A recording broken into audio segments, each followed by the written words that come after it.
Magandang umaga po sa inyong lahat. Welcome to CXR Vlog, Cedric Cian Resurrection. Ang pag-uusapan natin ngayon ay isa sa importanteng bagay sa buhay natin dahil halos lahat ngayon ay nagtataasan na ang mga presyo at isa na dyan ang mga bills ng kuryente na talaga naman ay lalong tumaas at hindi natin alam kung bababa pa ba ito. Kaya ang topic natin ngayon ay paano makakatipid sa ating kuryente.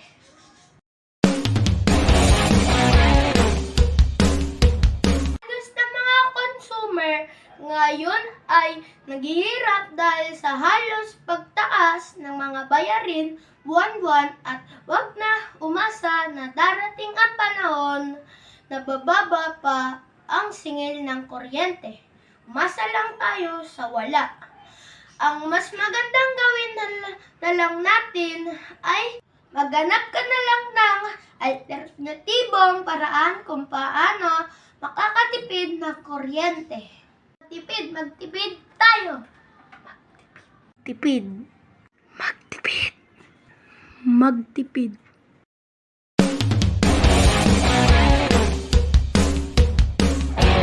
Tipid tip number 1.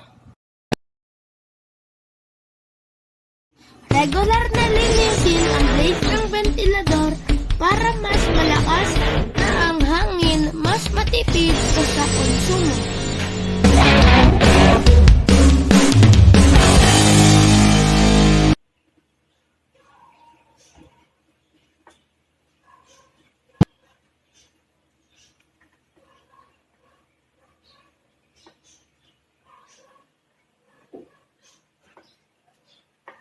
Tipid tip number 2. Huwag pabayaang na-standby mode ang TV at iba pang appliances dahil kumukonsumo pa rin ito ng kuryente. Bunutin ang mga ito mula sa saksakan kapag hindi ginagamit. Tipid tip number 3. Linising maigi ang mga bumbilya mula sa mga dumi at alikabok para mas maliwanag ang mga ito. Gumamit ng LED bulb, ito ay 75% mas matipid sa incandescent bulb. Tipid tip number 4.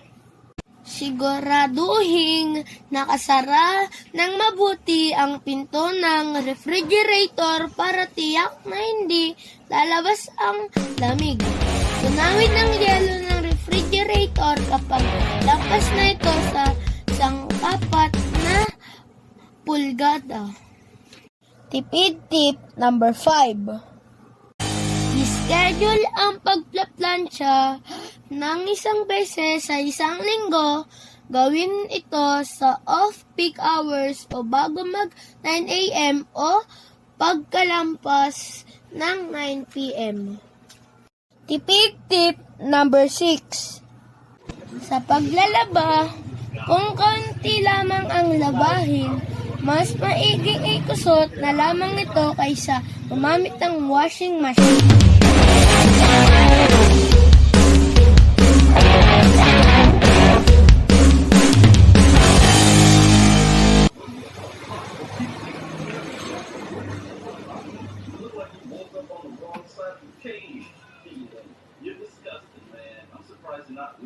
Tipid tip number 7. Isara ang pinto at mga bintana bago buksan ang aircon para mas madaling lumamig. Linisin ang filter at condenser sa anim na wall.